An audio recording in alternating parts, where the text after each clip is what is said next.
बघू शकता काय सुरेख दिसते स्टफिंग. आणि अशा प्रकारे आपल्याला मस्त आपला कुरकुरीत मैसुरी मसाला डोसा तयार आहे. तर अशा प्रकारे आपला मैसुरी मसाला डोसा तयार आहे. काय दिसतोय सुरेख. परफेक्ट डोसा बनतो आणि तव्याला बिलकुल चिकटणार नाही. चव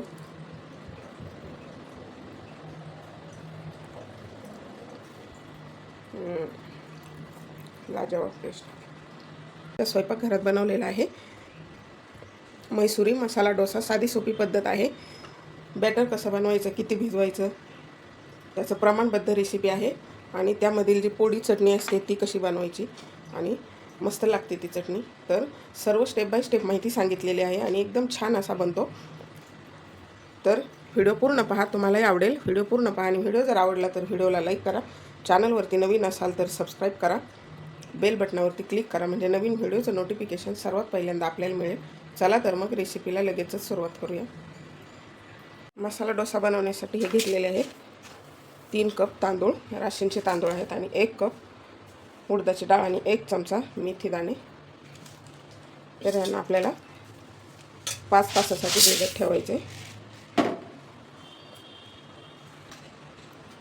मेथी दाणे घालायचे, ही उडदाची डाळ. तर ह्याला 2-3 वेळा स्वच्छ धुवून घ्यायचे. त्यामध्ये आता भरपूर पाणी घालून आपल्याला 4 ते 5 तासासाठी भिजत ठेवायचे. तर हे तांदूळ आणि डाळ भिजत घातलेले 5 तास झालेले आहेत. ह्याचं आपल्याला आता पीठ बनवून घ्यायचे.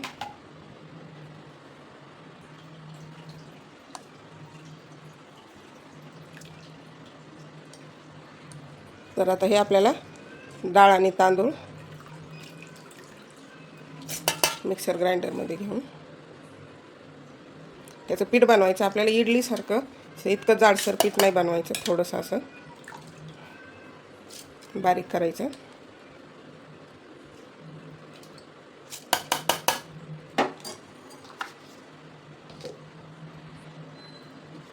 तर ह्यामध्ये थोडं पाणी घालायचं.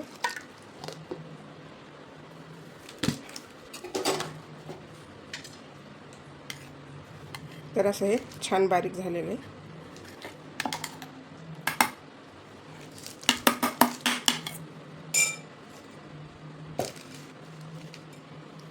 बाउलमध्ये काढून घ्यायचे.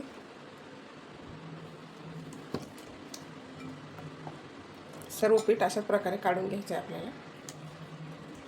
तर अशा प्रकारे हे पीठ काढून झाले. ते एका बाउलमध्ये जास्त होतं म्हणून दुसऱ्यात काढले. अजून फर्मेट झाल्यानंतर हे बाउल फुल भरतील. मला फेटून घ्यायचे थोडं.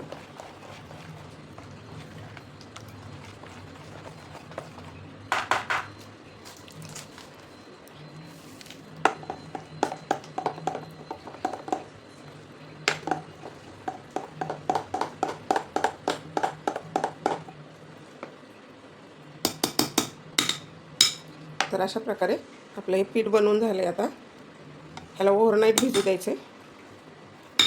त्याला आता रात्री 10 वाजता काढलेले.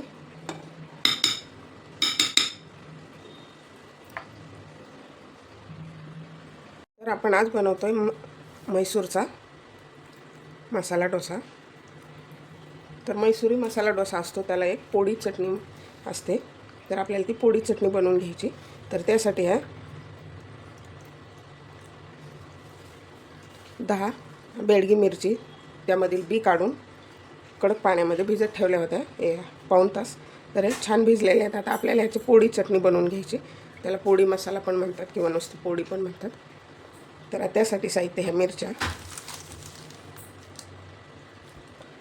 आणि हे धने घेतलेले 2 चमचे, 1 चमचा जिरं, 2 चमचे ही आपली फुटाण्याची डाळ किंवा त्याला डाळवं पण म्हणतात. कढीपत्ता घेतला आहे, 1 चमचा तीळ घेतलेत, मीठ घेतले, मीठ अर्धा चमचा आहे, लसणाच्या ह्या 10 पाकळ्या आहेत आणि एक चिंच घेतलेलं आहे.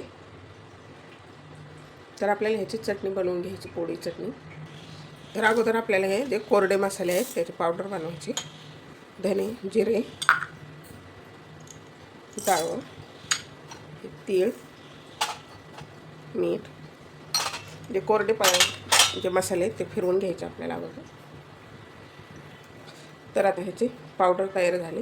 त्यामध्ये घालायची आपल्याला चिंच. धुवून घेतली मी तिला. हा लसूण, चिंचेला थोडासा कचरा असतो आणि हे कढीपत्त्याची पानं आणि आपण जी भिजून घेतलेली मिरची आहे ना तिला अशी पिळून घ्यायची. ते घालायची. छान भिजलेली आहे. तुमच्याकडे वेळ असेल तर थंड पाण्यामध्ये अगोदरच 2-3 तास भिजवत ठेवली तरीसुद्धा चालेल. अगोदर फिरून घ्यायचे आणि नंतर पाणी घालायचं परत. तर आता ह्यामध्ये पाणी घालायचं आपल्याला. कोरडी पण असते. कोरडी पोळी चटणीचा आपण व्हिडिओ पोस्ट केलेला आहे. खूप छान लागते ते सुद्धा.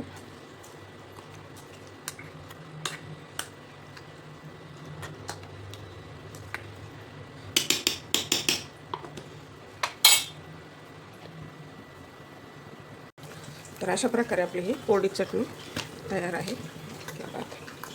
मस्त सुरेख कलर आलेला आहे. मस्त झालेली. तरी तयार आहे आपली पोळी चटणी. मस्त सुवास येतोय. पदार्थ तेच असतात पण कॉम्बिनेशन वेगवेगळं टाकले की आपल्याला पदार्थाचा वेगळा बनतो आणि त्याची चव पण वेगळी. आपण हे मसाले रोजच्या वापरातलेच आहेत पण हे कॉम्बिनेशनमुळे खूप छान बनते ही चटणी आणि टेस्ट पण मस्त लागते. आता आपण बटाट्याचा मसाला बनवून घ्यायचा आहे. म्हणजे बटाट्याची भाजी किंवा बटाट्याची चटणी म्हणू शकतो ती बनवून घ्यायची आपल्याला आता. तर आता आपल्याला बनवायची बटाट्याची चटणी. तर त्यासाठीचं साहित्य. तर त्यासाठी हे घेतलेले 5 बटाटा उकडून आणि कांदा घेतले. 2 कांदे मिडियम आकाराचे बारीक कापून घेतलेत. आलं लसूण पेस्ट 1 चमचा, मोहरी, पाव चमचा हळद, अर्धा चमचा जिरं, 6 हिरवी मिरची बारीक कापून, कढीपत्ता आणि ही कोथिंबीर. कढई ठेवलेली तापण्यासाठी. त्यामध्ये घालायचे 2 चमचे तेल.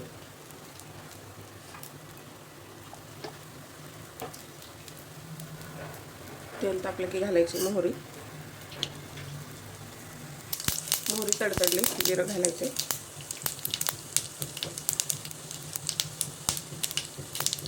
घालायची आता मिरची.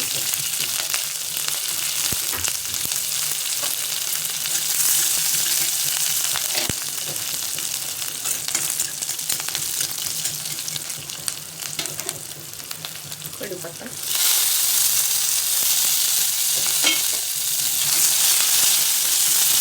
घालायचा कांदा. काय होतं कांदा परतला की मिरची व्यवस्थित परतल्या जात नाही. त्यामुळे अगोदर परतून घेतली. नंतर कांदा छान गोल्डन कलरवरती परतून घ्यायचा आपल्याला. तर कांदा छान परतलेला आहे. त्यामध्ये घालायचे आलं लसूण पेस्ट.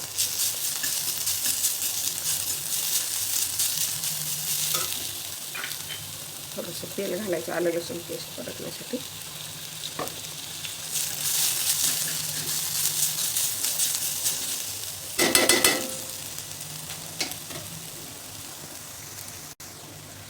तर आलं लसूण पेस्ट परतलेली. आलं लसूण पेस्ट टाकली की ते कढईला चिकटले जातं.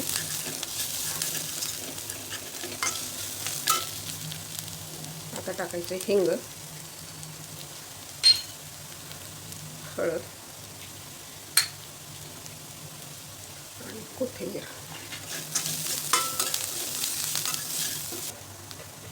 तर बटाटा असा हाताने स्मॅश करून घालायचे.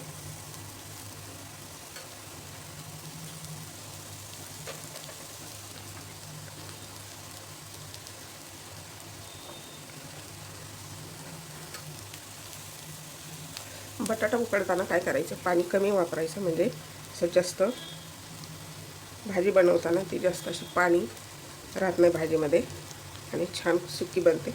आपल्याला डोश्यासाठी एकदम अशी सुकी भाजी हवी असते.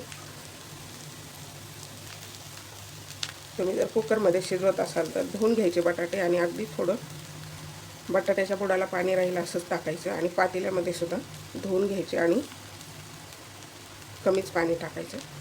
बटाटे बुडतील इतपत कधी पाणी नाही घालायचं.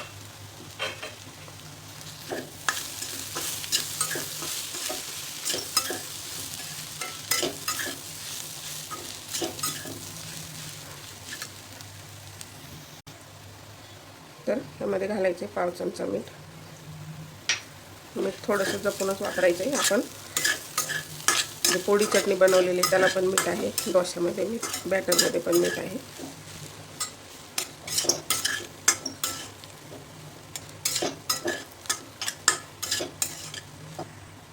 तर आता तयार झालेली आपली बटाट्याची चटणी मस्त अशी.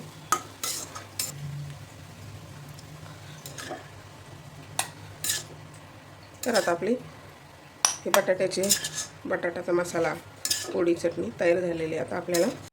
तर आता आपण पाहूया पीठ.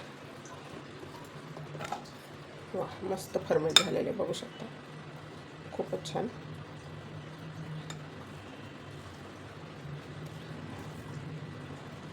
तर आपण रात्री 10 वाजता पीठ काढलं होतं मिक्सर ग्राइंडरमधून. तर आता सकाळचे 9 वाजलेले आहेत. तर मस्त फर्मेंट झालेले. सध्या उष्णता असते त्यामुळे फेटून घ्यायचे. खूपच छान झालेलं आहे.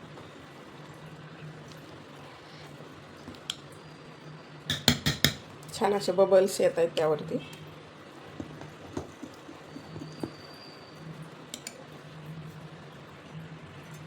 तर आता ह्यामध्ये घालायचे आपल्याला मीठ घालायचे अर्धा चमचा. आपण पोहे वगैरे काहीच वापरलेले नाही, तुम्ही पोहे पण भिजवून वापरू शकता. त्यामध्ये आपल्याला पाणी घालायचं आहे अजून. तर त्यामध्ये आपल्याला पाणी घालायचे, एकदम नाही घालायचं, त्याला मिक्स करून कन्सिस्टन्सी चेक करून मगच घालायचं. जास्त पातळ पण नाही बनवायचे आणि घट्ट जर असेल तर आपल्याला काय होतं, ते लगेच असा पातळ डोसा बनवता येत नाही. आणि पातळ जर झालं तर आपल्या तव्यावरनं तो उलटला जात नाही. त्यामुळे कन्सिस्टन्सी अशी व्यवस्थितच हवी, बघू शकता. अजून थोडंसं घालायचे.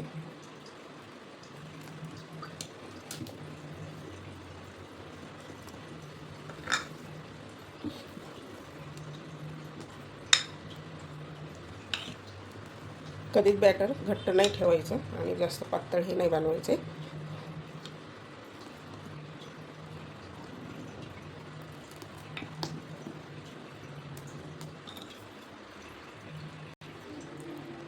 तर तवा जास्त कडकडीत तापू नाही द्यायचा, थोडंसं तेल घालायचं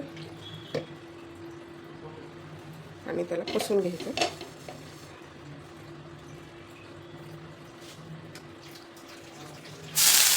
पत्ता आपला की लगेच आपल्याला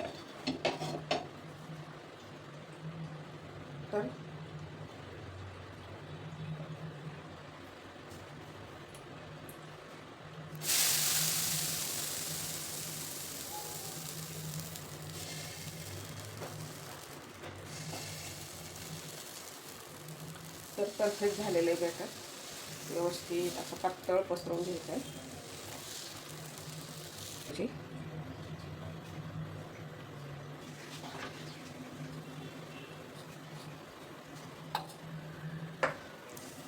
अशा पद्धतीने जर पीठ बनवलं तर बिलकुल चिकटणार नाही आणि एकदम कुरकुरीत बनतो. तर आपला बघू शकता मस्त झालेला आहे डोसा, छान झाला खालून पण. आता फ्लेम कमी करायची एकदम. त्यावरती आपल्याला आता घालायचे साजूक तूप.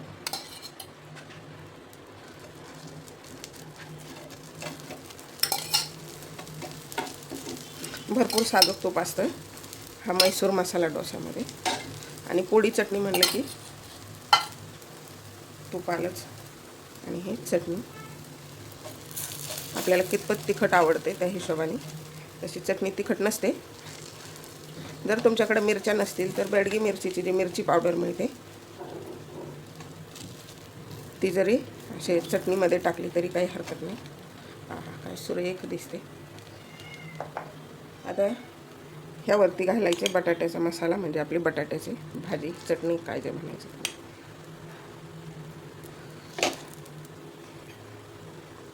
जास्त कडक होईपर्यंत नाही राहू द्यायचं आपल्याला. हे स्टफिंग टाकेपर्यंत ते परत करपू शकतो. त्यामुळे आहे का नाही साधी सोपी रेसिपी आणि एकदम टेस्टी लागते हे पोळी चटणी म्हणून. त्यावरती घालायचा बारीक कापून घेतलेला कांदा.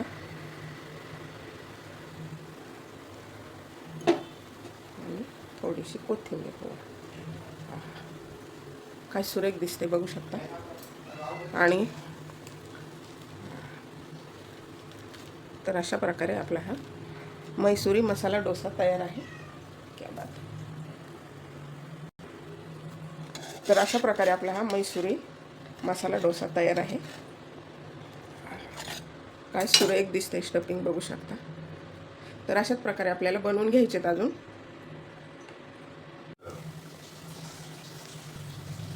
बघू शकता काय सुरेख दिसते स्टफिंग.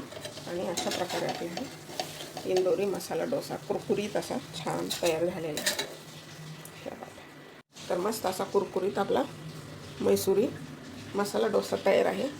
ही आपली पोळी चटणी खूप छान लागते टेस्ट ह्याची. तर एकदा अशा पद्धतीने नक्की डोसा बनवून पहा. एकदम साधी सोपी रेसिपी आहे. एकदम मस्त बनतो हा. बघू शकता कसा कुरकुरीत बनलेला आहे. आणि चव जर म्हणाल तर खूपच टेस्टी लागते त्याची. ती पोळी चटणी जी असते का नाही ती खूप छान लागते.